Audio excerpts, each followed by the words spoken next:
சிவாய நம. திருச்சிற்றம்பலம். சைவத்திற்கு மேல் சமயமில்லை, உள்ளதே சிறக்கும் அல்லது தோன்றாது. மேஷராசி ஆடி மாத பலன் 2026 நிகழும் மங்களகரமான பராபவ வருடம் தமிழ் மாதங்களில் 4வது மாதம் ஆடி மாதம் மேஷராசிக்காரர்களுக்கு எப்படிப்பட்ட கிரக நிலைகள் இருக்கிறது, அதனால் என்ன பலன்கள் ஏற்படும், இந்த மாதம் செய்யக்கூடிய வழிபாடுகள் என்ன, பரிகாரங்கள் என்ன என்பதை பற்றி இந்த காணொளியிலே பார்ப்போம். இது போன்ற தொடர்ந்து தமிழ் மாத ராசி பலன்களையும் ஜோதிட தகவல்களையும் தெரிந்து கொள்ள நமது சேனல் அஸ்ட்ரோ சின்னதுரை சப்ஸ்கிரைப் செய்து கொள்ளுங்க, லைக் பண்ணுங்க, நண்பர்களுக்கு ஷேர் பண்ணுங்க. அதாவது பார்த்தீங்கன்னா சூரியன் கடக ராசியில சஞ்சரிக்கக்கூடிய காலம் தான் இந்த ஆடி மாதம். கடகராசி அப்படிங்கிறது சந்திரனுடைய வீடு. அப்போ சந்திரன், அதாவது பார்த்தீங்கன்னா ஜோதிடத்தில் சந்திரன் தான் தாயாக சொல்லக்கூடிய கிரகம். அப்போ இந்த மாதம் ஃபுல்லாகவே அம்மன் மாதம். ஆடி மாதம் அப்படின்னாலே அது அம்மன் மாதம்.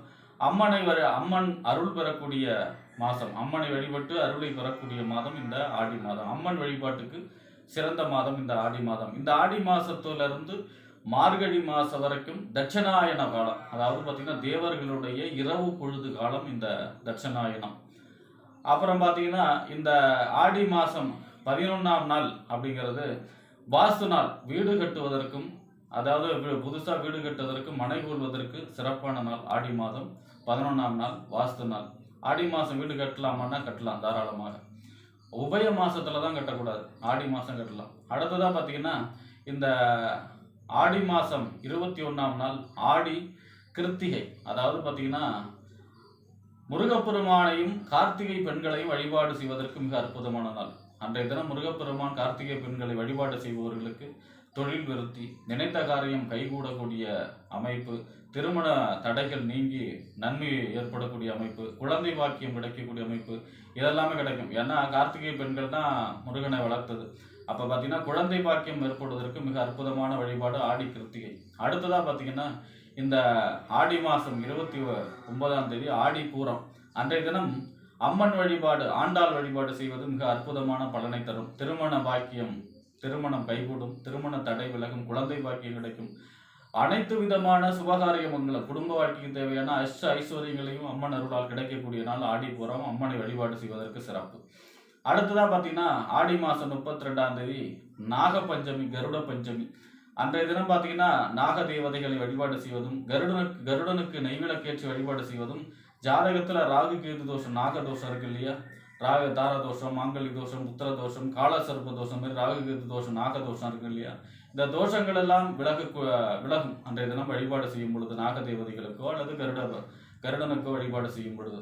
ஆக இப்படிப்பட்ட சிறப்பு வாய்ந்த இந்த ஆடி மாசத்துல மேசராசியை பொறுத்த வரைக்கும் முதல்ல உங்க ராசிக்கு சனி 7.5 நாட்டு சனி நடக்குது, விரைய சனி நடக்குது. இந்த மாசம் ஆடி மாசம் 10ஆம் தேதி சனி வக்ரகதியில போகிறார். இதனால இந்த மாசம் ஒரு நன்மை இருக்கிறது மேசராசிக்கு. மேசராசி சனி வக்ர பலனை தனியாக பார்ப்போம். இந்த மேசராசியுடைய அதிபதி யாரு அப்படின்னா செவ்வாய் பகவான். உங்க ராசிக்கு 8ஆம் இடத்துக்கு அதிபதி செவ்வாய் தான். இந்த செவ்வாய் பகவான் உங்க ராசிக்கு 2ஆம் இடம், வாக்கு, தனம், குடும்பம், வருமானம் அப்படின்னு சொல்லக்கூடிய 2ஆம் இடத்துல சஞ்சரிக்கிறார் 17ஆம் தேதி வரை. இது ஒரு சிறப்பான நிலை. ராசி அதிபதி 2ல் சஞ்சரிக்கிறார்னா பொருளாதார சம்பந்தமான நன்மை, கேட்ட இடத்துல கடன் கிடைக்கிறது, நீண்ட நாளாக வந்து கிடைக்காத பணம்லாம் வந்து கிடைக்கக்கூடிய அமைப்பு, அதே மாதிரி வருமானம் பெருகக்கூடிய அமைப்பு, குடும்பத்திலே சுப நிகழ்ச்சிகள் எல்லாம் நடக்கக்கூடிய அமைப்பு, தேவைக்கேற்ற வருமானம், இந்த மாதிரி பொருளாதார சம்பந்தமான நன்மைகள் ஏற்படக்கூடிய மாதம். 17ஆம் தேதிக்கு அப்புறம் உங்க ராசிக்கு 3ஆம் இடத்துல செஞ்சிருக்கிறார். பொதுவா 3ஆம் இடம் இளைய சகோதர ஸ்தானம், வெற்றி ஸ்தானம், ஒப்பந்தம், கையெழுத்து, இதெல்லாம் சொல்லக்கூடிய இடம். பொதுவா வெற்றி கிரகம் செவ்வாய், வெற்றி ஸ்தானம் 3ஆம் இடம். அப்ப எதை தொட்டாலும் வெற்றிங்கிற அமைப்புல சொல்லக்கூடிய அமைப்பு இருக்கிறது. எதிரியை ஜெயிக்கக்கூடிய அமைப்பு, தைரியம், வீரியம், எதா இருந்தாலும் பார்த்துக்கலாம் அப்படிங்கிற ஒரு தைரியம், தன்னம்பிக்கை பிறக்கக்கூடிய மாதம் மேசராசியை பொறுத்த வரைக்கும். அடுத்ததா நிலம் இட சம்பந்தமான பத்திரப்பதிவு நடக்கக்கூடிய மாதம். ஏன்னா 3ஆம் இடங்கிறது பத்திரப்பதிவு, இளைய சகோதர வழி நன்மைகள் ஏற்படக்கூடிய மாதம். இதுவே 8ஆம் இடத்த அதிபதியும் அவர் தான். 8ஆம் இடத்த அதிபதி முன்ன இருந்தால் இளைய சகோதரருடைய ஆரோக்கியத்தில் அக்கறை செலுத்த வேண்டும், அவரிடம் வாக்குவாதத்தையும் தவிர்க்க வேண்டும், அதுவும் நடக்கும். அப்போ செவ்வாய் உங்களுக்கு மிக அற்புதமான பலனை தர இருக்கிறார். அடுத்ததான் உங்க ராசிக்கு 2ஆம் இடம், வாக்கு, தனம், குடும்பம், வருமானம் அப்படின்னு சொல்லக்கூடிய 2ஆம் இடத்திற்கும் 7ஆம் இடம் என்று சொல்லக்கூடிய கணவன் அல்லது மனைவி ஸ்தானம், நண்பர்கள் ஸ்தானம், கூட்டு தொழில், சமூகம், வாடிக்கையாளர்கள் சொல்லக்கூடிய இடம். இந்த 7ஆம் இடத்துக்கு அதிபதி சுக்கிரன் உங்க ராசிக்கு 5ஆம் இடத்துல செஞ்சிருக்கிறார், கேதுவோடு சேர்ந்து செஞ்சிருக்கிறார். எத்தனாம் தேதி வரைனா 16ஆம் தேதி வரை. அப்போ பார்த்தீங்கன்னா 2க்கும் 7க்கும் உடையவர் 5ல சஞ்சரிப்பது நன்மை. பொருளாதார சம்பந்தமான திடீர் அதிர்ஷ்டங்கள் நன்மைகள் ஏற்படும்.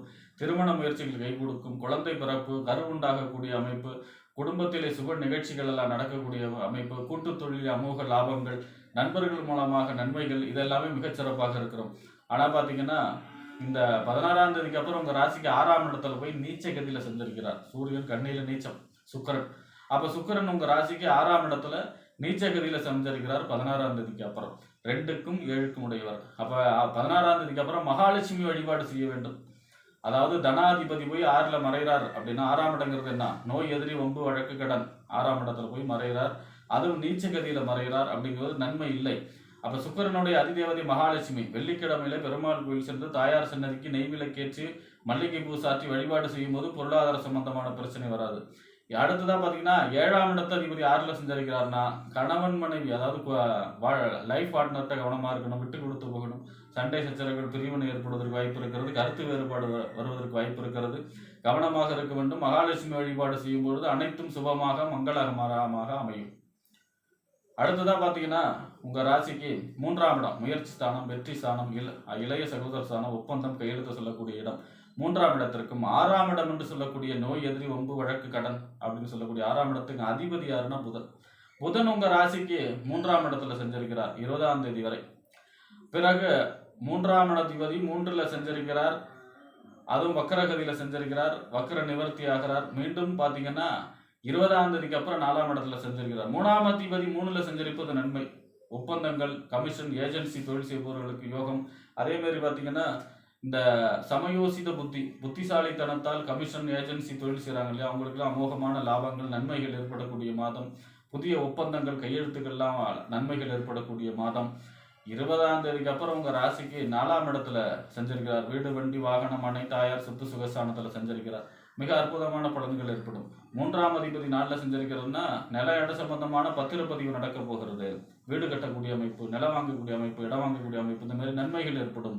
6ஆம் இடத்து அதிபதி அவரது 6ஆம் இடத்து அதிபதி 4ல சஞ்சரிக்கிறார். தாயாருடைய ஆரோக்கியத்தில் கவனம் தேவை. ஆரோக்கியம் பாதிக்கப்படுவதற்கான வாய்ப்பு இருக்கிறது. அடுத்ததா பாத்தீங்கன்னா உங்க ராசிக்கு 5ஆம் இடம் புத்திரஸ்தானம், புத்தி, சிந்தனை, செயல்திறன், பதவி, விளையாட்டு, இதெல்லாம் சொல்லக்கூடிய இடம். இந்த 5ஆம் இடத்து அதிபதி யார் அப்படின்னா சூரியன். சூரியன் உங்க ராசிக்கு 4ஆம் இடத்துல சஞ்சரிக்கிறார் இந்த மாதம் முழுவதும். பொதுவாக அங்கு குரு உச்சமாக சஞ்சரிக்கிறார். எந்த வருஷமும் கடகத்துல குரு உச்சமாக சஞ்சரிச்சு ஒரு 12 வருஷத்துக்கு ஒரு தடவை தான் வரும். அப்ப பாத்தீங்கன்னா சூரியன் இந்த தடவை உச்ச குருவோட சேர்ந்து சஞ்சரிக்கிறார். இது மிகப்பெரிய நன்மை. நவகிரகத்துல சுபகிரகம் உச்சமாகி சஞ்சரிக்கிறார். அதோட நவகிரகத்துடைய தலைவன் சூரியன் ஒன்னா சேர்ந்து சஞ்சரிக்கிறார் இந்த மாசம், ஆடி மாசம். மிக நன்மையான பலன்கள் ஏற்படும். வீடு வாங்கக்கூடிய அமைப்பு, நிலம் வாங்கக்கூடிய அமைப்பு, இடம் வாங்கக்கூடிய அமைப்பு. அதே மாதிரி அரசு சம்பந்தமான முயற்சிகள், அரசு சம்பந்தமான அரசியலில் வெற்றி, அரசு வேலை கிடைக்கக்கூடிய அமைப்பு, இந்த மாதிரி அரசு சம்பந்தமான நன்மைகள் ஏற்படும். அதே போல பார்த்தீங்கன்னா ஆனால் தாயாருடைய ஆரோக்கியத்தில் அக்கறை தேவை. ஏன்னா உஷ்ண கிரகம், வெப்ப கிரகம் 4ல் உட்காந்துருக்கிறதா தாயாருடைய உஷ்ண சம்பந்தப்பட்ட நோய், தீராத தலைவலி, கண் சம்பந்தமான பிரச்சனை, தைராய்டு, முதுகெலும்பு பாதிக்கிறது, இந்த மாதிரியான பிரச்சனைகள் எல்லாம் கொடுக்குவதற்கும் வாய்ப்பு இருக்கிறது. ஏன்னா 4ல் சூரியன் சஞ்சரிக்கும் போது தாயாருடைய ஆரோக்கியத்தையும் பாதிக்கும். மற்றபடி வாகனம் வாங்கக்கூடிய அமைப்பு, வாகன யோகம், நில யோகம், வீடு வாகன வசதி, ரியல் எஸ்டேட் தொழில் செய்பவர்களுக்கு யோகம், பதவி கிடைக்கக்கூடிய அமைப்பு, பொறுப்பு கிடைக்கக்கூடிய அமைப்பு, பூர்வீகத்தால் நன்மைகள் ஏற்படக்கூடிய அமைப்பு, குழந்தைகளால் நன்மைகள் ஏற்படக்கூடிய அமைப்பு, வீட்டில் வயதானவர்களுடைய உதவி கிடைக்கக்கூடிய அமைப்பு, இந்த மாதிரியான எல்லா நல்ல பலன்களும் ஏற்படும். ஆக இந்த ஆடி மாதம் அப்படிங்கிறது மேஷராசியை பொறுத்த வரைக்கும் வெற்றி தரக்கூடிய மாதம். புது முயற்சிகள் அனைத்தும் வெற்றி தரக்கூடிய அமைப்பும், வீடு கட்டக்கூடிய மாதம், நிலம் வாங்கக்கூடிய மாதம், இடம் வாங்கக்கூடிய மாதம். அதே போல 10ஆம் தேதி பார்த்தீங்கன்னா சனி வக்கரகதியில் செஞ்சிருக்கிறதுனால 7.5 சனியோட பாதிப்பும் குறையக்கூடிய மாதமாகவும் இருக்கிறது மேஷராசியை பொறுத்த வரைக்கும். ஆக நன்மைகள் அதிக அளவு நடக்கக்கூடிய மாதம் மேஷராசியை பொறுத்த வரைக்கும் ஆடி மாதம் என்று கூறி விடைபெறுகிறேன். நன்றி, வணக்கம்.